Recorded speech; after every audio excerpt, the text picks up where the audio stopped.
Durante a maior parte desta guerra, o termo arma termobárica significava uma coisa: destruição em massa. É um termo quase sinônimo do TOS-1A. Son Sepiok, lançador de foguetes russo que dispara 24 ogivas de uma vez, ou o Odav 1500, uma bomba planadora de 1.500 quilos, que produz uma nuvem em forma de cogumelo visível a quilômetros de distância. Ambos foram usados pela Rússia em áreas povoadas durante a guerra. Ações incluídas em alegações mais amplas de crimes de guerra investigadas pelo Tribunal Penal Internacional. Essa é a doutrina que o mundo aprendeu a associar à Rússia até agora. Maior é melhor. Quanto maior a área inabitável gerada em um ataque, mais eficaz é a arma. E os civis pegos dentro desse raio são um custo aceitável e talvez até intencional.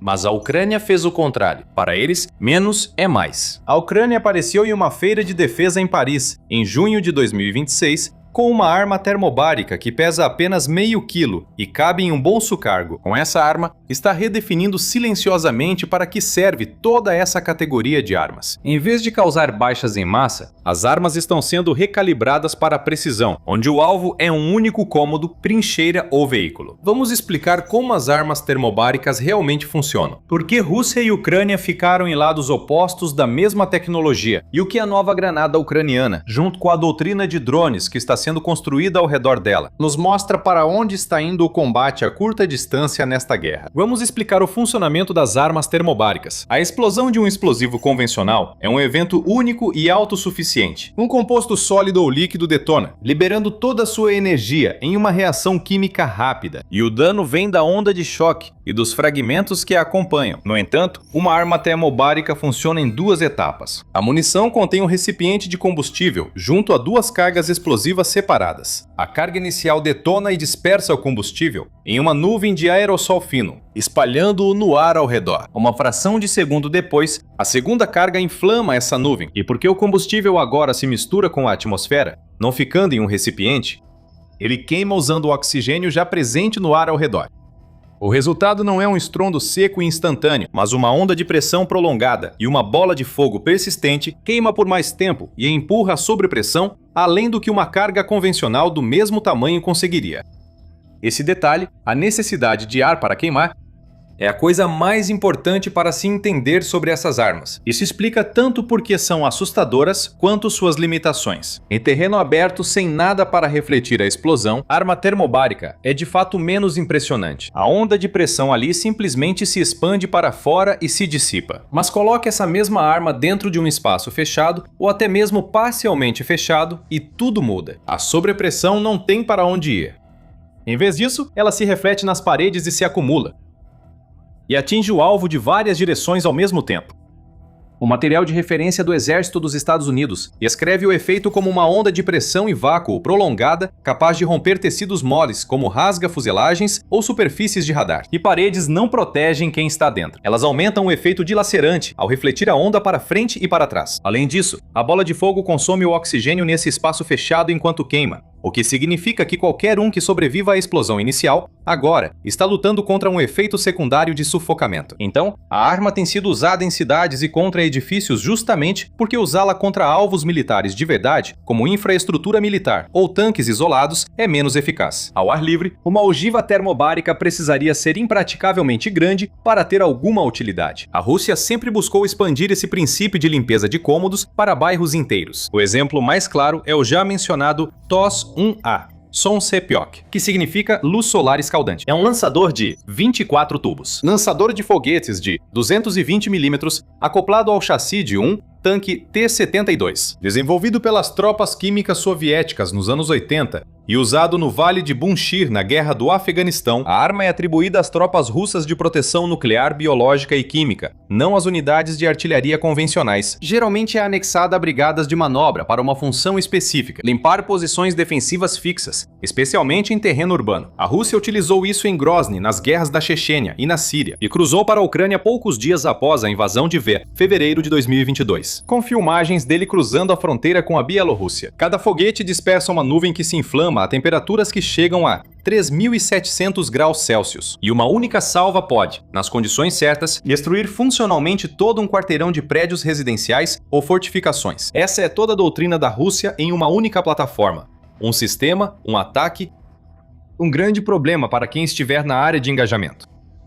E então temos o ODAV 1500, que leva a mesma lógica para o ar. Bomba planadora termobárica de 1.500 kg, feita com corpos de bombas soviéticas e equipada com kit de planagem UMPK moderno, permitindo que aviões russos a lancem a dezenas de quilômetros do alvo, fora do alcance da maioria das defesas aéreas ucranianas. A Rússia usou essa bomba pela primeira vez contra a Ucrânia, em março de 2024. Atingiu uma vila na região de Sumy, a poucos quilômetros da fronteira com a Rússia. As imagens mostraram uma bola de fogo e uma nuvem em forma de cogumelo, subindo a 1 quilômetro de altura. Desde então, foi usada em Kharkiv, Donetsk e Kupiansk, com um padrão se repetindo em todos esses locais. Toda vez que a Rússia lançava, era em ou perto de uma área populosa, com a intenção não só de destruí-la, mas também mostrar à Ucrânia e ao mundo o tamanho do dano que a Rússia pode causar de uma só vez. Mas para ir além, ao teste da Rússia, em 2007, da chamada pai de todas as bombas, arma termobárica de 7 toneladas. O Kremlin a promoveu claramente como alternativa não nuclear a uma arma nuclear tática, mostrando como viam o potencial das armas termobáricas. Como acabou acontecendo, o TOS-1A, apesar de toda a sua reputação assustadora, mostrou ser um dos sistemas mais vulneráveis do arsenal russo no campo de batalha saturado de drones criado pela Ucrânia. Seu tamanho e assinatura térmica tornam quase impossível escondê-lo. Seu lançador volumoso não suporta as grades de proteção usadas em outros blindados russos contra drones FPV. E rastreadores de fontes abertas documentaram que 36 dos 48 sistemas estimados da frota russa antes da guerra foram danificados, capturados ou destruídos até julho de 2026. A plataforma termobárica mais temida do campo de batalha virou alvo dos mesmos drones pequenos e baratos em torno dos quais a Ucrânia desenvolveu discretamente uma doutrina termobárica diferente. Isso destaca porque a mudança da Ucrânia na direção oposta é tão importante. A Ucrânia herdou uma parte desse mesmo legado termobárico soviético após a independência, principalmente na forma de munições termobáricas para RPG-7 e cargas de lança-chamas portáteis, como o Ishmael. A infantaria ucraniana perto de Bakhmut usou essas munições soviéticas herdadas contra prédios ocupados, assim como as tropas russas fizeram em outros locais. Mas a partir de 2017, Ukroboronprom, a indústria de defesa ucraniana, revelou a primeira granada de mão, RGT-27. Ela ingressou nas Forças Armadas da Ucrânia em 2020 e foi criada desde o início para ser arremessada, ou mais tarde, levada por drone para um único espaço ocupado. Uma granada RGT-27 de 600 gramas produz uma bola de fogo de aproximadamente 13 metros cúbicos, durando cerca de 4 segundos e atingindo temperaturas entre 2.500 e 3.000 graus Celsius, o que é mais do que suficiente para matar qualquer pessoa abrigada em uma posição fechada, sem causar praticamente nenhum dano à estrutura do prédio, como faria uma salva de foguetes. A infantaria ucraniana usou isso exatamente como foi projetado: limpar trincheiras e edifícios fortificados, onde estilhaços de granadas de fragmentação podem não alcançar cantos e pontos cegos, usados como cobertura por defensores. Uma granada termobárica não tem esse ponto cego. A onda de pressão ocupa todo o cômodo, envolve os obstáculos e transforma qualquer estrutura que estava protegendo o defensor naquilo que o mata, porque as mesmas paredes que impedem os fragmentos agora refletem e ampliam a explosão. As forças ucranianas usaram essa granada junto a uma de suas maiores invenções na guerra moderna: drones. A partir de 2023, um caso amplamente divulgado da 59ª Brigada Motorizada mostrou um DJI Mavic 3 comercial sendo usado para lançar uma granada termobárica, RGT-27S2, diretamente na escotilha aberta de um veículo de combate de infantaria BPM russo, abandonado, destruindo-o completamente. Nem a granada nem o drone foram criados para essa função. Alguns soldados notaram que uma carga termobárica de 600 gramas, lançada com precisão por uma escotilha ou janela,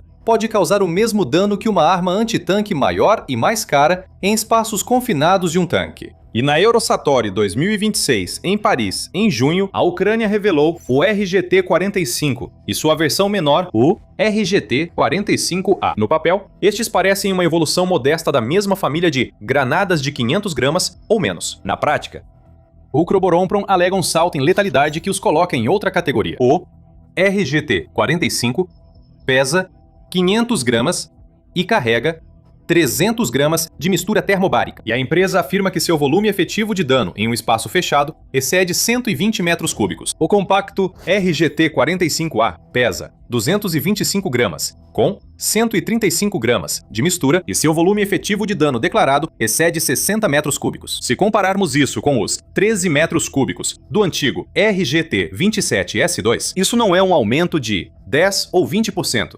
Mas sim um aumento de quase 10 vezes no volume de espaço que a arma pode tornar letal, atingido sem grande aumento no peso ou tamanho da granada. A própria Ukroboron Pron apresenta a melhoria como sendo apenas de 20 a 30% mais eficaz no geral do que a RGT-27S2. E a empresa foi explícita ao afirmar que o ganho vem quase totalmente de uma mistura química termobárica aprimorada, e não de um formato maior. Mas conseguir 120 metros cúbicos de sobrepressão letal e calor a partir de algo do tamanho de uma lata grande de energético é uma questão de química, que na verdade é enorme quando se trata de ciclos de desenvolvimento de armas. Isso indica que a melhoria pode ser usada em futuras munições do mesmo tamanho sem novo redesenho.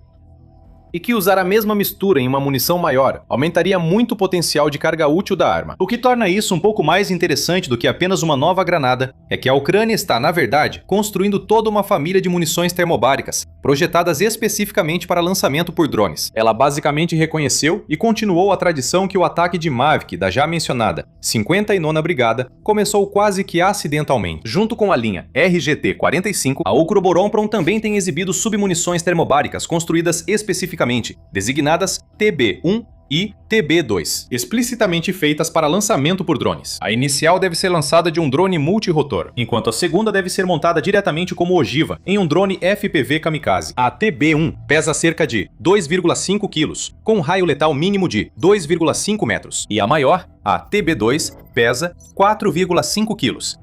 Com um raio mínimo de 3,5 metros. E ambas são construídas com uma espoleta universal, que deve permanecer funcional independentemente das condições climáticas e de umidade. É a história do RGT-27 para o RGT-45 se repetindo novamente, só que em uma escala um pouco maior. Desta vez, a arma já foi feita para ser carga útil de drone desde o protótipo. Por outro lado, o RGT-45 ainda é fundamentalmente uma granada que por acaso pode ser solta. Com as principais especificações da arma resolvidas, vamos analisar as táticas por trás do uso de armas em espaços confinados. Mas primeiro, inscreva-se no programa militar para receber todas as atualizações e análises direto da linha de frente. Agora, além de usar granadas termobáricas, há uma tendência nas armas de infantaria modernas de projetar para espaços confinados, não mais tratando isso como algo secundário. Em outras partes desta guerra, sistemas ocidentais como o fuzil sem recuo sueco Carl Gustaf tem munição específica para espaços confinados, a HIT 655. Ela troca o jato traseiro de gases tradicional por uma contramassa sólida, adaptada para disparo de dentro de um cômodo sem risco à própria equipe.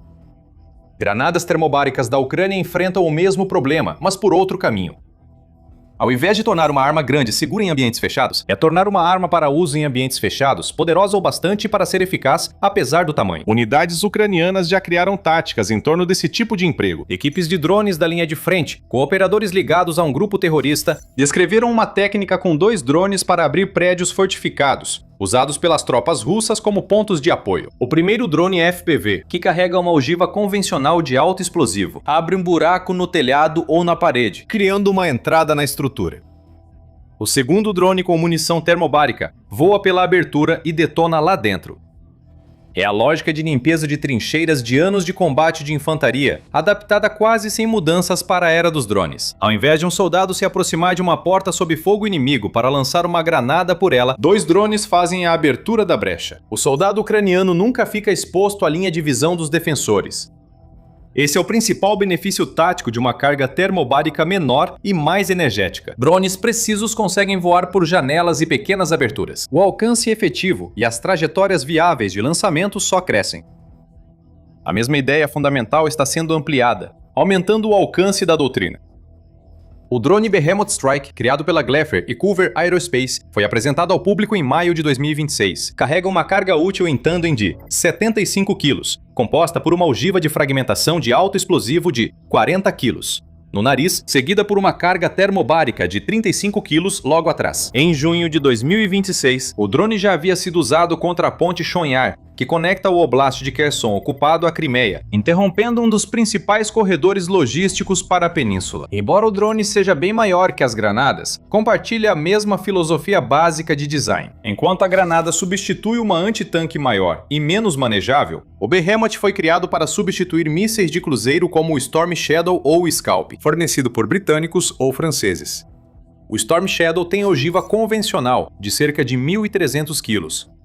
É tradicionalmente lançado de aeronaves, e mais importante, custa mais de $1 milhão para produzir. Os custos informados do gigante variam entre $35 mil e $55 mil, para algo que supostamente tem alcance de mais de 300 km. Então compete diretamente com o Storm Shadow. A Ucrânia até adaptou o conceito para uso naval. Um relatório do início de junho sugeriu que eles adaptaram o Sea Baby, equipando-o com lançadores de granadas termobáricas Shmel e plataformas separadas para lançamento de drones FPV no compartimento lateral do barco drone. Isso transformou o drone de uso único em uma plataforma flutuante com múltiplas armas, capaz de atingir posições russas entrincheiradas na costa. A questão é: armas termobáricas refletem um design que prioriza precisão sobre quantidade, aplicando-as em armas que vão de granadas a outras projetadas para substituir mísseis menores. Veja como isso para no nível de destruição em que as armas russas entram em cena, pois não substituem mísseis balísticos ou nucleares aqui, apenas limpar posições fortificadas e trincheiras. E esse último ponto é exatamente o motivo pelo qual as armas termobáricas se tornaram tão debatidas em 2026. Veja, ao longo dos 2 anos anteriores, a maioria dos combates ficou restrita a uma linha estagnada que corta a região de Donbass. A Rússia construiu a linha defensiva original no fim de 2022, uma rede de cerca de 1.000 quilômetros na Ucrânia ocupada. Posteriormente chamada de linha Suras-Viking, era formada por campos minados e dentes de dragão, e sistemas de trincheiras dispersos, especificamente para impedir ou reduzir o impacto da contraofensiva ucraniana. E funcionou. Em 2023, as forças ucranianas avançaram lentamente por um setor, com alto custo, sem conseguir romper totalmente. Então os papéis se inverteram. Diante de novas ofensivas russas a partir de 2024, a Ucrânia fez sua própria versão disso, uma rede chamada Nova Linha Ucraniana do Donbass, estendendo-se por mais de 350 quilômetros, através de Donetsk, Dnipropetrovsk, Kharkiv e Zaporizhia. Semelhante à linha Suras-Viking, ela tem posições fortificadas camufladas e dispersas, projetados especificamente para não oferecer um alvo único ao reconhecimento por drones e satélites. Ambos os lados chegaram, de forma independente, a doutrinas de fortificação quase idênticas. Estão entrincheirados em cinturões de trincheiras, abrigos e pontos fortificados reforçados que precisam ser limpos posição por posição. A barreira de drones mais ampla da Ucrânia se estende por 15 a 25 quilômetros para trás da linha de frente em alguns trechos. Tornou essa luta ainda mais letal para quem for pego em campo aberto. Uma granada termobárica é ideal para romper essas defesas de ambos os lados, por causa da física mencionada no início. A fragmentação pode não alcançar o espaço morto atrás de vigas ou em curvas de abrigos. Um soldado agachado no canto errado de um bunker pode sobreviver a uma granada de fragmentação lançada pela porta. Uma carga termobárica atinge todo o local, pois a onda de pressão alcança todo o volume fechado. Por isso, um aumento de 10 vezes no volume efetivo de dano pode mudar quanto de uma estrutura fortificada uma única munição afeta. Entregue por um único drone, pode neutralizar de uma vez só. A implicação é que as unidades ucranianas poderiam limpar posições defensivas russas com menos recursos e menos risco para sua infantaria. Existe uma dimensão legal e moral que deve ser claramente nomeada, não ignorada. O direito internacional não proíbe o uso de armas termobáricas contra alvos militares legítimos. Todas as tentativas de restringir ou proibir essa categoria como classe de arma falharam. O que determina a legalidade e o que motivou as acusações de crimes de guerra contra o uso do TOS-1A e do ODAV 1500 pela Rússia é o alvo, não o mecanismo. Ao ser usado contra trincheiras, bunkers ou veículos blindados, arma termobárica é uma ferramenta legal de guerra como as outras. Aos olhos da lei, não difere de uma granada convencional ou projétil antitanque, mas ao ser usada contra um prédio de apartamentos ou um bairro residencial, a mesma física que a torna devastadora em um bunker faz dela uma arma de baixas em massa contra civis. Este último ponto é o cerne da alegação de um padrão russo de bombardeio urbano em cidades, desde Grozny, em 1999, até Alepo, em 2016, e as cidades ucranianas atingidas pelo ODEV 1500 nos anos 20 deste século. A doutrina declarada da Ucrânia em relação ao RGT-27, ao RGT-45 e a série TB lançada por drones tem sido consistentemente focada em trincheiras, prédios ocupados por combatentes e veículos. Se essa doutrina se aplica em todos os combates das unidades, durante uma guerra que entra em seu 5º ano, não é algo que alguém fora do comando militar da Ucrânia possa verificar com certeza. O padrão nos registros de fontes abertas após anos de ataques documentados é consistente. A Rússia ampliou o emprego de armas termobáricas para causar efeito em massa em áreas que incluem civis. A Ucrânia aplicou os mesmos princípios físicos em menor escala. Para alcançar precisão contra um cômodo, veículo ou posição fortificada, todos os confrontos conhecidos seguem essa intenção. O RGT-45 não é perigoso para a Rússia por causa do seu tamanho. É perigoso porque mostra não só como toda a categoria de arma pode ser usada de modo diferente, mas também porque destaca o quanto de dano colateral a Rússia está disposta a causar à Ucrânia para alcançar seus objetivos. Isso também representa falhas mais amplas da tecnologia militar russa, que nunca conseguiu reduzir o tamanho da arma mantendo sua eficácia. Agora, se isso foi útil, por favor, curta e se inscreva, pois cobrimos diariamente o desenvolvimento de armas e doutrinas de batalha da Ucrânia, Rússia e OTAN.